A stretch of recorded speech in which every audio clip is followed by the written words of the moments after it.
and welcome to Meet Pathologists Virtual Careers Talks. I'm Penny, the Public Engagement Manager at the Royal College of Pathologists. My colleague Taj is here to help behind the scenes, and we have three fantastic speakers today. So we have two histopathologists, Dr. Veronica Moyo and Dr. Varuni Fernando, and haematologist Dr. Mahesh Sharma. So I'm going to introduce you to your first speaker, Veronica, shortly. I'm just going to give you a quick intro. Just to let you know, obviously it's National Pathology Week, so welcome to this very special careers event. Our theme this year is All Together Now, celebrating how pathologists work together, and today you'll hear a bit about some of different types of pathology from two of our different specialties. There are actually 17, which we'll find out more about in a minute. So some of you might have heard of pathologists from TV shows like Silent Witness, Line of Duty, but actually a lot of pathologists do a really wide range of things. There are actually 17 different types. That includes veterinary. We're going to watch this really short animation about what pathologists do. So I hope you can hear the sound because I have shared the sound. So here we go.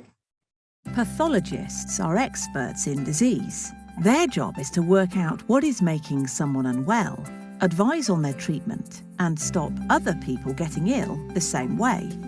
Pathologists work in laboratories, in clinics, and on hospital wards. Every blood test, allergy diagnosis, or search for infection will involve a pathology team. People who work in pathology services specialise in particular areas. For example, if you're anemic, a haematologist will find out why. When you find a lump, a histopathologist will work out if you have cancer or not. If you have diabetes, a chemical pathologist will plan your treatment. And when you've got an infection, a microbiologist will advise whether or not you need antibiotics, and if so, which one. Bridging science and medicine, pathologists underpin every aspect of patient care, diagnosing, treating, and preventing disease. They are a key part of the healthcare team.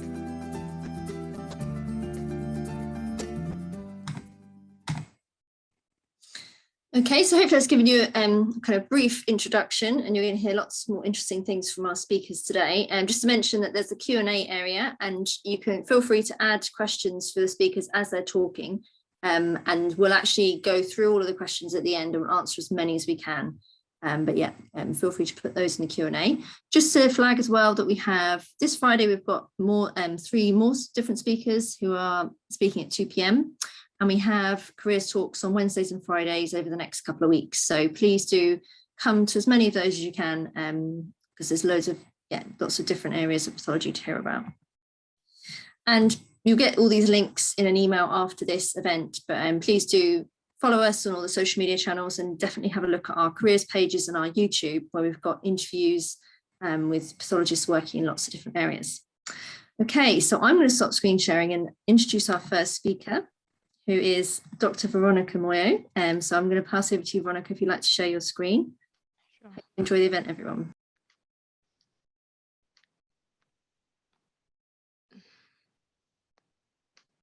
Hi, everyone. I hope you can all hear me. So as mentioned, I'm Veronica and I'm a histopathologist. So today I'm going to share to you about my role as a histopathologist in the care of patients.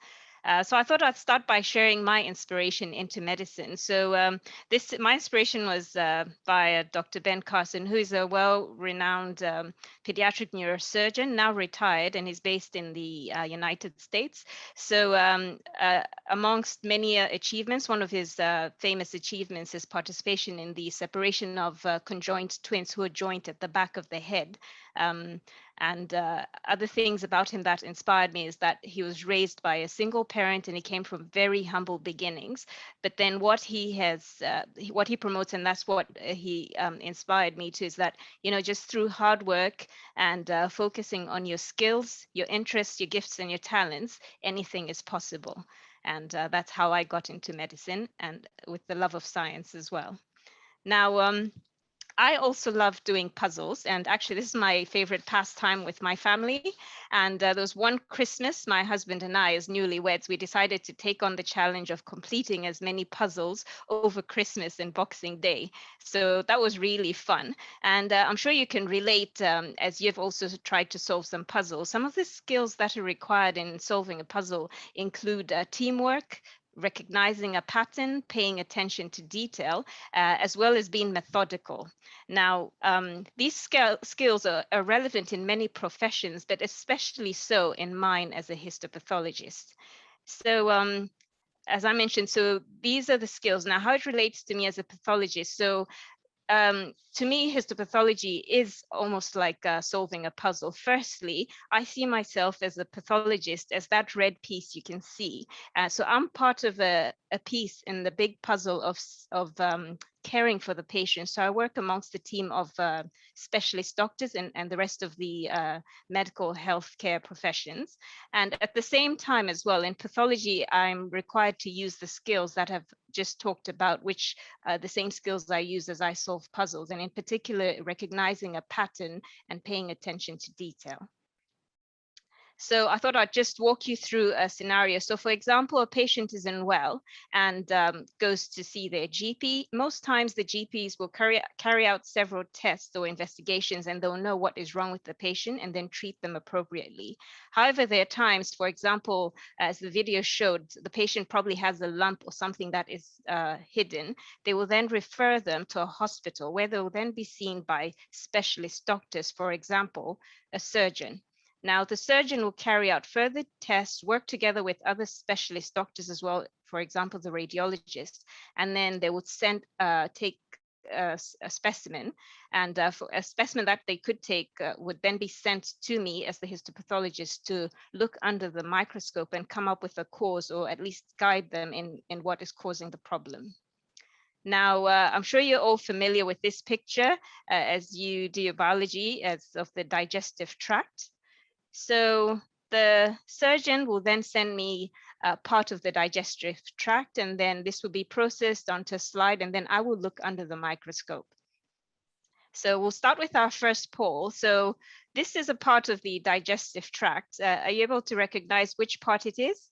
Is it A, the esophagus, B, the small intestine, or C, the large intestine? And Penny, I'll wait to hear from you.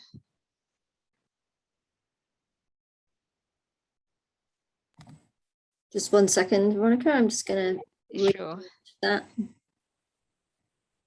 No, why can't now relaunch this? There we go.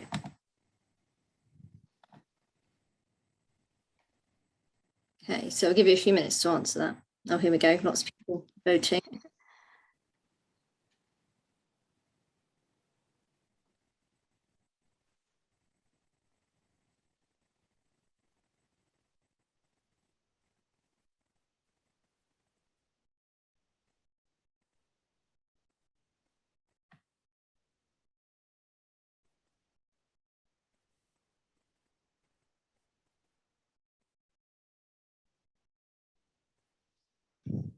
How are we doing?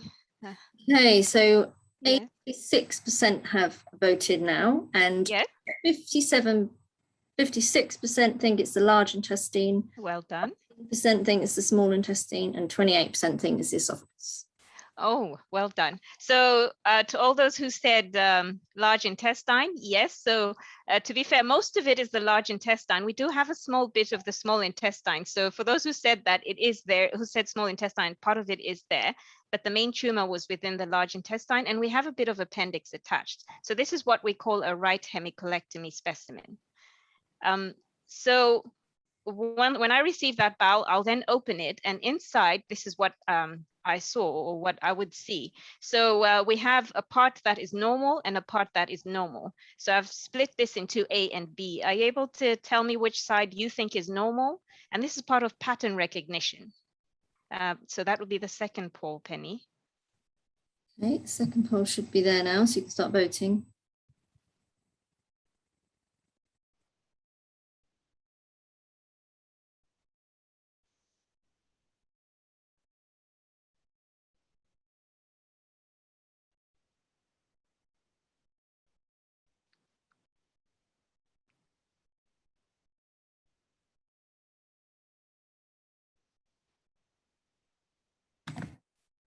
Okay, we've had about 86%. So I'm going to end the poll because I think it looks quite unanimous. So yeah, 95% think A looks normal and Good. 5% think B.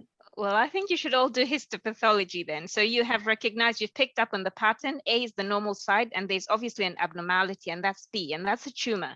So then what I then do next as a histopathologist, is I then take part of that tumor, which would include normal, because that also helps me under the microscope. And this is what I'll see under the microscope. So A shows the normal side of bowel, what large bowel would look like with the underlying muscle and tissue, and B shows same bowel with tissue with the cancer underneath. And so that is part of his pathology. So recognizing, picking up what is different, what is the abnormal. So once I've come up with the answer, I would then give a report of feedback to the surgeons via a written report, telling them what I think it is. Then, so this is to just show you my role in the big picture of patient care. So I will then feed back to the surgeon with the results, who will then work with the rest of the medical team, which might be the oncologist and the radiologist, to come up with the best treatment plan for the patient given the condition. And they will then also feed back to the GP, who will still care for the patient in the community. And it keeps revolving that way. So that's my role in the patient care. And just to recap back on the skills that I use as I solve puzzles, these are the same skills that I use as a histopathologist. And I'm sure these are some of the skills that you use as you go about your life experiences and even as you study. So worth thinking about it and considering them.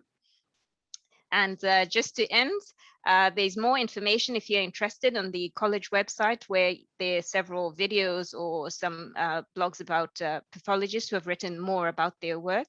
And if you're also interested, most departments welcome students for work experience, and you can just contact your local trust and see if they can take you on if you'd like to know more. Thank you so much for your time. Thank you, Penny. Thank you very much, Veronica. That was brilliant. And well done, everyone, on your polls. Definitely some future histopathologists there. So we're going to move on. And please do put some questions in the Q&A area for Veronica. We're going to come to those at the end. And I'm going to introduce Dr. Mahesh Sharma, who's a haematologist. I'd like to share your screen.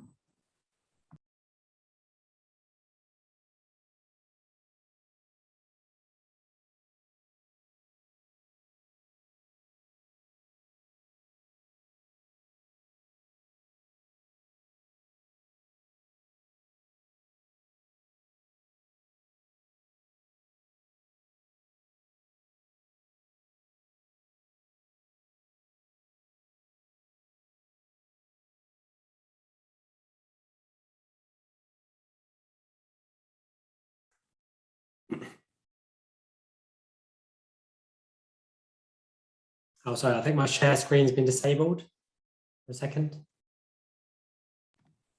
Apologies, I'll just sort that out.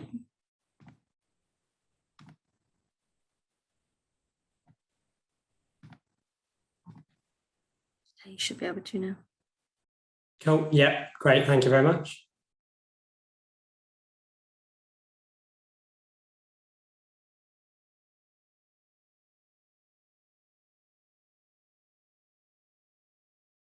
Cool.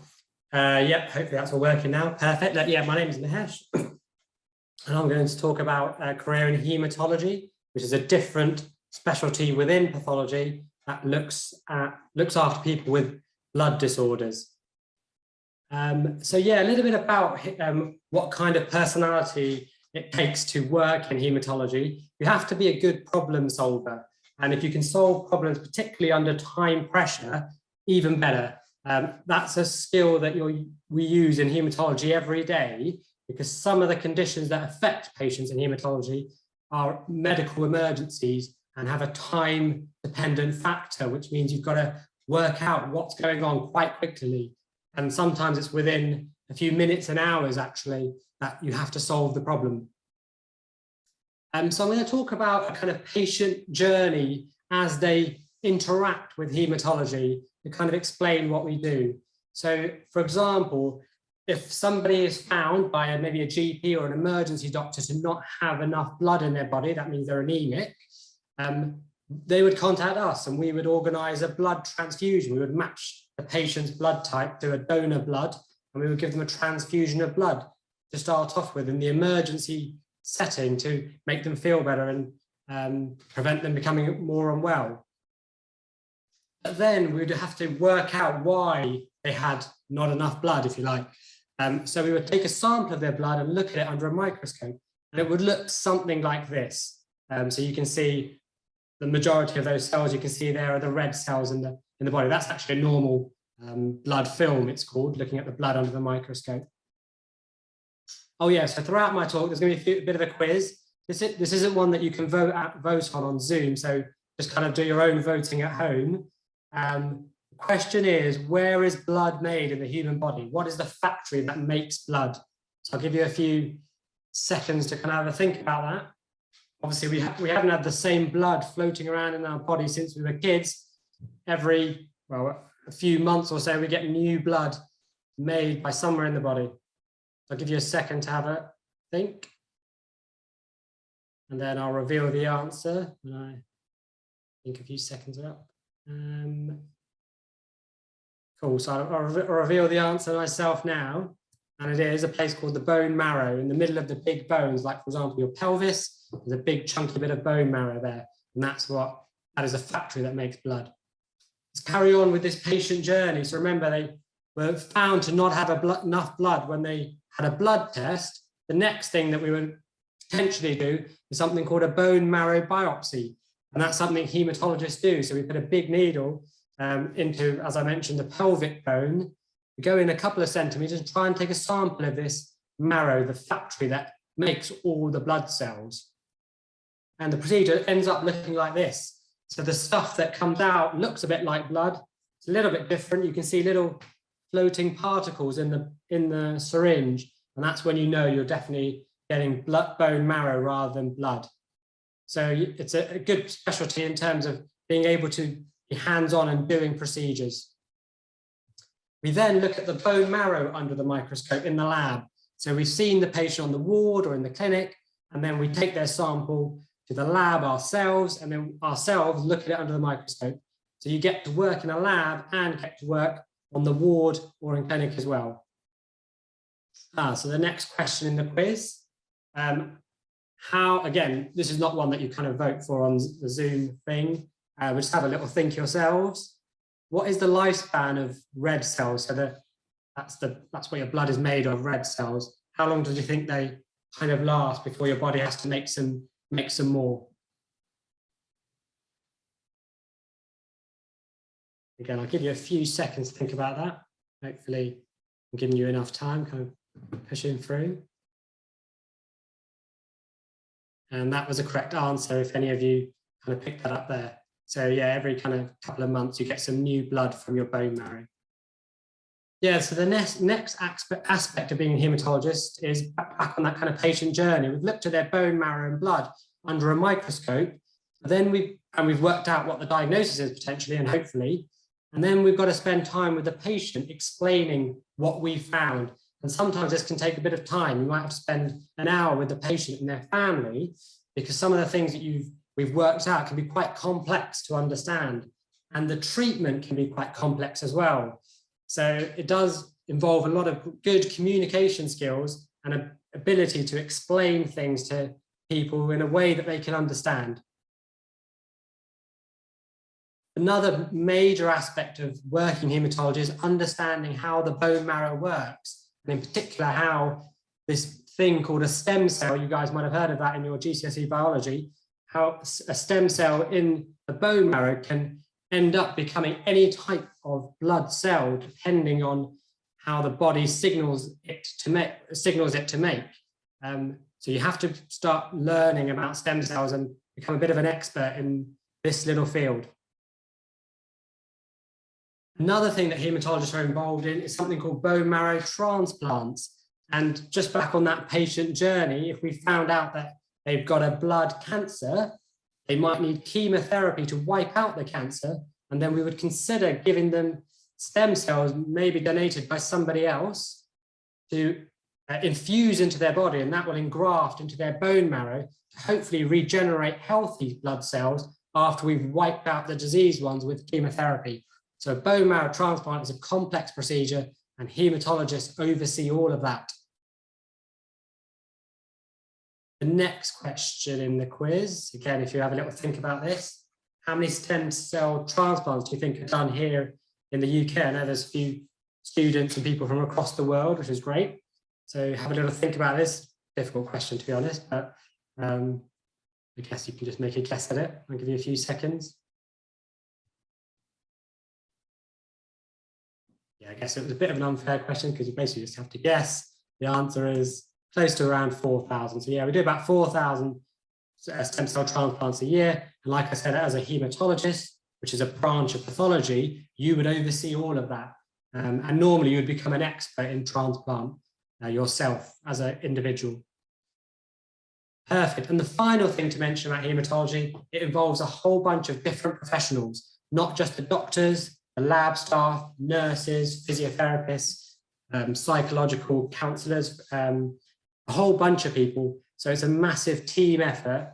So I'm sure a lot of you kind of play sports or into drama, working in a team. Those skills that you're learning now, working in a team, are massively important in haematology. And in fact, it's one of the most critical skills you need to have to work in haematology. Okay, that's great. Thank you very much, guys, for listening. I'll pass you back to Penny. Thank you very much, Mahesh. That was so interesting. And yeah, please do post questions for Mahesh in the Q&A, and we'll get to those in a minute. So I'm going to introduce our last speaker of today, Dr. Varuni Fernando, who's going to talk about her work in histopathology.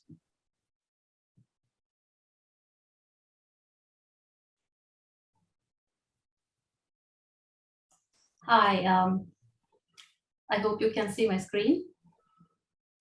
Not yet. Let me just check that you are a co-host. Yeah. I'm going to just try that once more. How about now? Oh, yeah.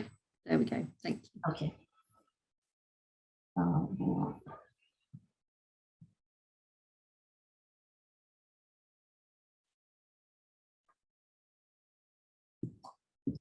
Yeah. So hi, my name is Varuni. I'm one of the histopathology doctors. Before I explain to you what I do in my career, I'll just show you some pictures. I believe you all must be familiar with the London Tower Bridge. You must have seen pictures of it. I'll just show you this picture and I'll leave you to figure out if you notice anything strange.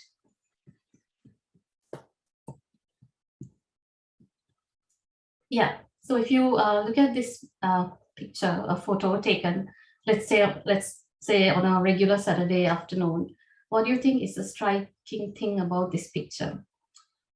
You'll agree with me that it's completely void of people. It looks strangely empty for such a big attraction.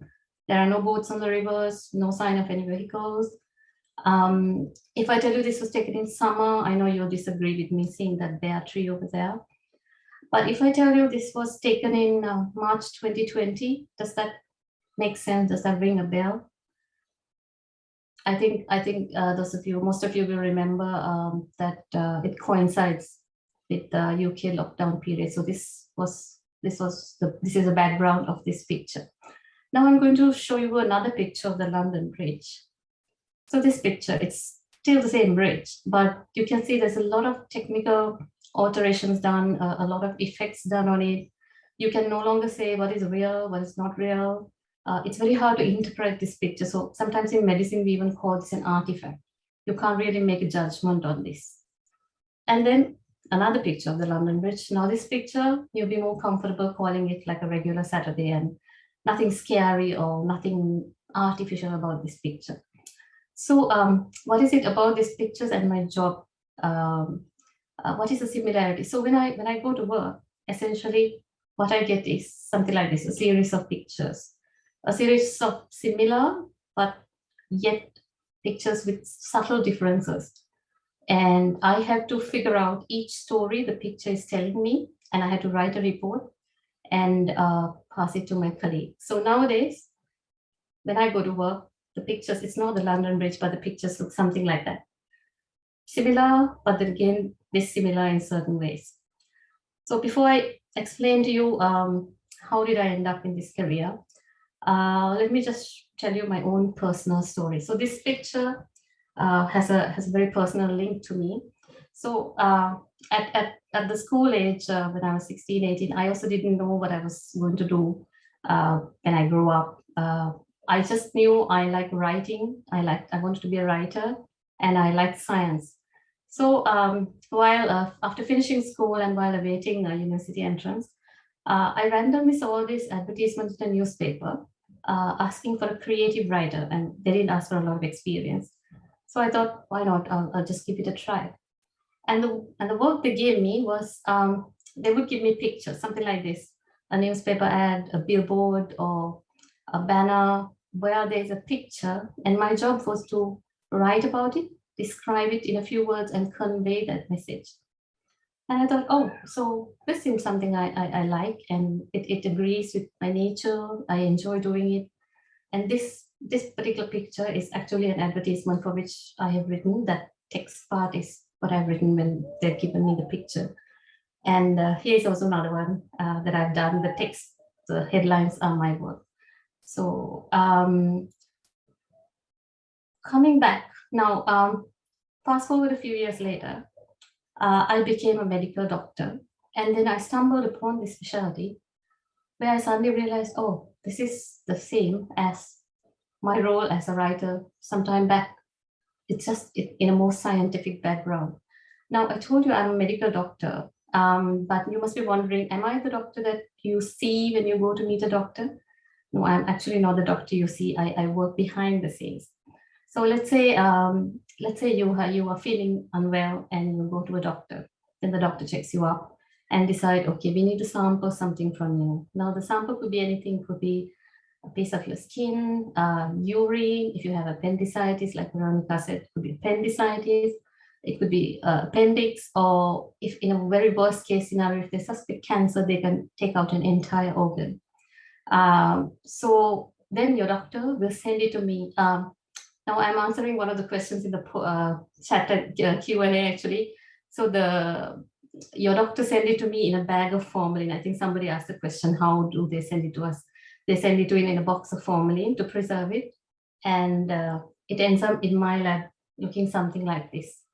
So I know it's a complex picture, but this is actually a patient's bladder with a tumor. And then it's the womb or the uterus. They're both stuck together by cancer, and they've taken both of them out. So what do? I go here to the lab and I take little pieces of it, samples from here and there, and I send it to the lab to process it. And in a few days, it turns up to me looking something like that, glass slides. And then I go to my office. So that's a microscope, which is my essential tool. So I pop the glass slides here and I look through the eyepiece and I see something like that. So this picture is the exact same picture of the sample I just showed you.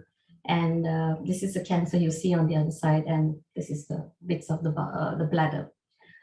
So this is essentially my work, interpreting a picture. So I look at this, I interpret this, and I write a report to my colleague explaining this.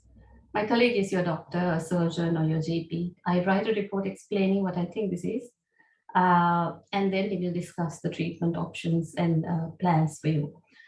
So if you feel like this is something you might be interested in, like everybody mentioned, the HIstopath website is there for you. I'm going to leave you with another picture. So my question to you is, this is plain. Is this picture taken during landing or takeoff? Now, as you understand, your answer, your decision will have huge implications because they're entirely different things. And not uncommonly, as pathologists, we find ourselves in this kind of situation. A picture, and you are not sure which way it is going, into good or bad. It's very gray area. So it's challenging, but that is also the fun part of it. So I want to wish you all the best for your careers, and thank you for your time. If you're curious about this picture, this particular picture was actually taken during landing. There are little technical details you have to know to figure this out. Thank you very much, and take any questions at the end. Thank you, Penny. Thank you, Varuni. I actually guessed wrong on the flight, so I don't think I'm very good at attention to detail. I'm sure lots of people listening guessed correctly, but yeah, no, that was great. Thank you so much, and thank you to all our speakers. Got some nice questions coming in. I know some have been answered by typing, and also Varuni answered one of them, but we'll just have a quick look. So we've got a question.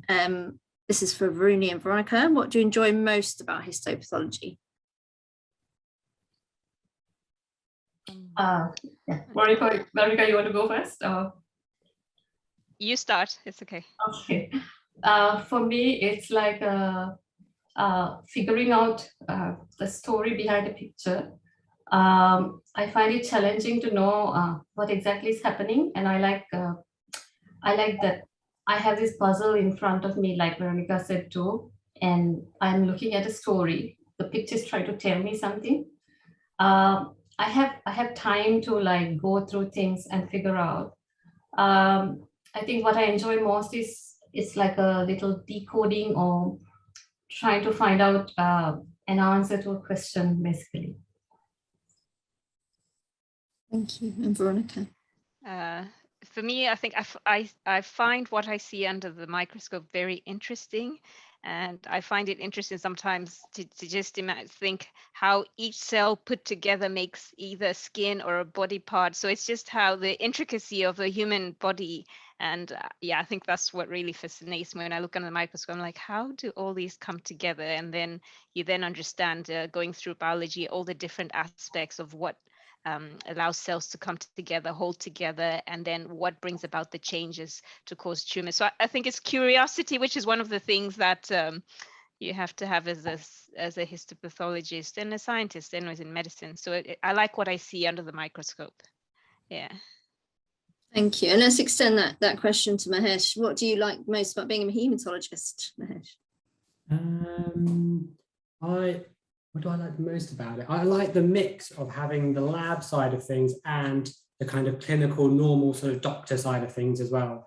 I think I'm a kind of sciencey type of guy. I've always liked science. So being in the lab makes me feel like I'm kind of doing scientific stuff. And you kind of are, you're looking at cells under a microscope and things like that. And it's fun.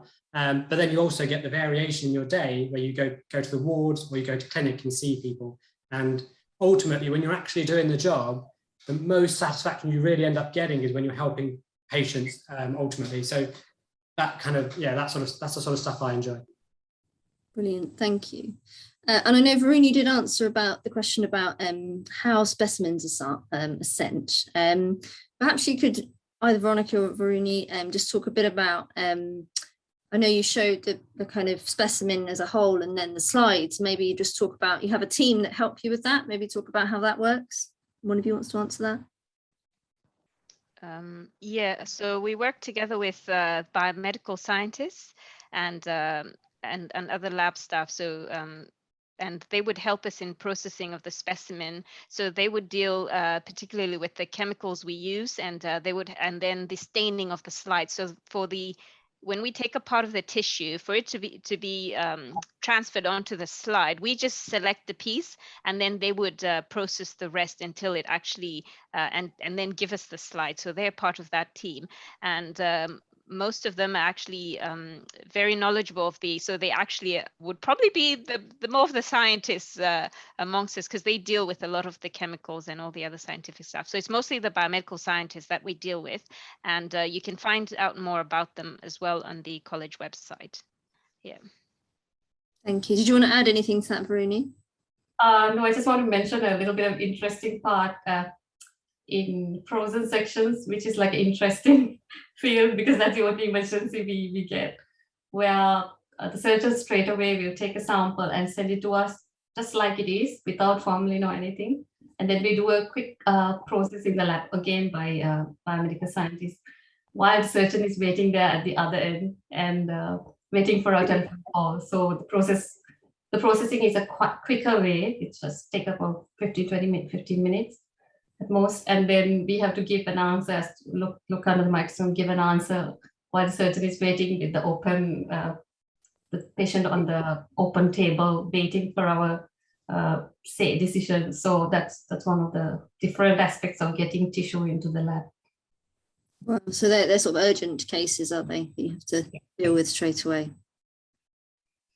Great, thank you. So somebody asked, how does a tumour develop? If you want to talk about, who wants to take that one? Well, yeah, Veronica. Yeah. So the tumor, basically, I'm sure if for those, well, in biology, you learn about the cell, and then you have the replications of the DNA, and then the mitosis and everything. So basically how the body reproduces itself. So as some cells are coming, others are going, so dying. So you have normal tissue death. Now, what happens with the tumor is that the control systems for the cell have now are not operating as normal. So instead of the cells dying at the time that they should, they continually growing. So they've been processed. So it's excessive growth of the normal cell rather than dying. There's no exact cell death. So the death process has, there's an abnormality, and then that's when you result essentially causes the tumor growth. And then there are many factors, either environmental or some drugs that will affect that process of cell death. So it's where cell death process is affected by many factors, which results in tumor growth. Yeah, essentially, yeah. Thank you. Yeah, it's a big topic. Essentially, some cells escape all these protective mechanisms the body has, and they just grow out of proportion. The body has mechanisms in place, but these guys just like escape these things and grow as a tumor. Great, thank you. So we have some questions about work experience. So do you have any suggestions on, somebody asked if there's any work experience for 16-year-olds and what sort of work experience and where should they get that? I know you mentioned about contacting your hospital trust, Veronica. I don't know if any of you have worked with work experience students or if you have any suggestions. So I recently, I think I have worked with a work experience student. So I think the best way is either you contact your local trust. They would have the, I think the education center in particular, they would at least give you advice on how to go through the process. And about the age, I think 16 is probably about right, but just double check. It might vary from trust to trust and department to department. And also be wary, I think now with the pandemic, some departments might not be ready yet to accept some people into the department, but probably in future consider it. But ultimately, visit your local trust and visit the education center. They should be able to link you up. If not, I don't know how it can work. I'm happy to be contacted and see if my trust can take you on. And also it depends on availability and how much work we have at the time. Yeah. Okay, and Dr. Mahesh or Varuni, have any other experiences or suggestions regarding work experience? I think it's pretty much what Veronica said. Because of the COVID, I think a lot of things are limited. But it's a good idea to speak to your local trust and get an idea, because it can vary from trust to trust. Have you had any with you, Mahesh? Any work experience? Oh, sorry, you're muted at the moment. Sorry, yeah, no, work experience. Yes, yeah, we had a work experience student join on our ward for about a week, about a year, 2 years ago now. So yeah, it's possible to do that for sure. Yeah, I think you're right in terms of the pandemic has affected it. I know some healthcare scientists at Great Ormond Street that did some virtual work experience kind of placements. So it's worth kind of looking into various schemes like that as well. So yeah, definitely get in touch with your local hospital and have a look. Okay, how many years does it take to become a histopathologist? Asked Kavita. Yeah, so it's slightly different from country to country, but if you consider your medical education in becoming a doctor, that can vary from country to country. But essentially, the training itself in most countries, once you become a doctor, then you have to get the specialty training in histopathology. Most countries it's 5, in some countries it's 3, to my knowledge. And just not to put up, I mean, if life does happen And it's generally it's 5 years, but within the training there's some flexibility. So some people do work part-time, and then others also do research work. So then what happens is the research is cut, the time between research and studying is cut between, so it could take a bit longer, but then that's part of enjoying your work as well, and the profession, and developing in other areas right within histopathology. Yeah. So all three of you studied medicine for 5 years, correct? Yeah, six for me. 6 for you. 6 for me. Is that okay? Is that to do with an extra degree in the middle or something? Yeah, so like in London, I know this. You've got a lot of people from across the world, but in London, it was a 6-year degree. Okay, right. Okay, so that varies, and then there's the foundation training of for junior doctors. That's 2 years, is it? Exactly, 2 years for foundation training. Okay, and then the histopathology specialty or haematology specialty training goes on for 5 years. Yeah, 5 years. Great. And yeah, as we've mentioned, you can have a look at our careers pages for all the different specialties. And actually, you don't always have to have done medicine to work in some of the specialties. There are some where you can do a science degree and then do scientist training. Okay, and now we've got loads of fantastic questions. We're running out of time. I'm just going to see if there's any others that we can kind of group together. Oh, this is a good one. What is the most common illness or disease you come across when looking under the microscope? So I think we can extend that to all of you. Maybe this is the final question of the day. Who wants to go first? Varuni, go for it. If it's a disease, well, there's cancer and not cancer, and we are seeing a lot of cancer than we'd like to. Out of the cancers, we see a lot of breast cancer and colon cancer, but non-cancer could be general things, gastritis, colon polyps, sort of normal non-cancer things. Quite a lot of them. Yeah. Okay. And Veronica, is that same for you? Is it particular types of cancer you specialize in, or areas of the body? Or do you... No, for now I'm a general pathologist, so I'm seeing everything. So same as Varuni, those are the things I would see. Yeah. Okay. And Mahesh, in haematology? I'd say, yeah, the most common thing you see is like a normal with no pathology. But if you're asking what disease you see, I don't know numbers, but maybe someone who's anemic. That's quite a common thing that you see in haematology. So yeah, if you're asking the most common, that's possibly it. Okay. Great, thank you. We have run out of time. There's been some brilliant questions, so sorry we didn't get to all of them, but thank you so much to our speakers, and you're going to receive a feedback survey on how you found the session today, and some links to some of the kind of pages and things we talked about. So thank you so much. I hope you can join us for some of the other virtual careers talks later in November. Thanks again, everyone. Bye-bye.